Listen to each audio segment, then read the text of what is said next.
রাজশাহীতে যথাযোগ্য মর্যাদায় শহীদ দিবস ও আন্তর্জাতিক মাতৃভাষা দিবস পালিত।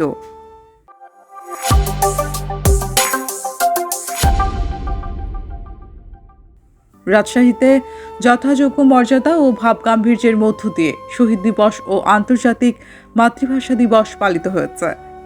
দিবসটি উপলক্ষে রাজশাহী জেলা প্রশাসন নানা কর্মসূচি গ্রহণ করেন। 21শে ফেব্রুয়ারির প্রথম প্রহরে রাজশাহীর সোনাদিঘির পাড়ে 1 একর জমির ওপর গড়ে তোলা নতুন শহীদ মিনারের পুষ্পস্তবক অর্পণের মাধ্যমে উদ্বোধন করেন ভূমিমন্ত্রী মিজানুর রহমান মিনু। এর আগে তিনি শহীদ মিনার চত্বরে একটি নিম গাছের চারা রোপণ করেন। এ সময় উপস্থিত ছিলেন রাজশাহী বিভাগীয় কমিশনার ও জেলা প্রশাসক সহ প্রশাসনের ঊর্ধ্বতন কর্মকর্তারা। এছাড়াও বিভিন্ন রাজনৈতিক দল, তাদের অঙ্গ সংগঠন এবং নানা শ্রেণী পেশার মানুষ শহীদ মিনারে ফুল দিয়ে ভাষা শহীদদের প্রতি শ্রদ্ধা জানান।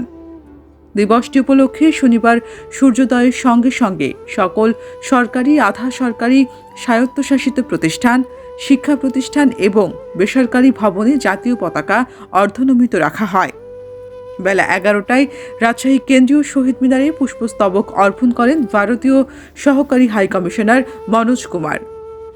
অন্যদিকে জেলা শিল্পকলা একাডেমি মিলনায়তনে সরকারিভাবে 21 জাতীয় জাগরণের প্রেরণা শীর্ষক আলোচনা সভা ও পুরস্কার বিতরণী অনুষ্ঠান অনুষ্ঠিত হয়।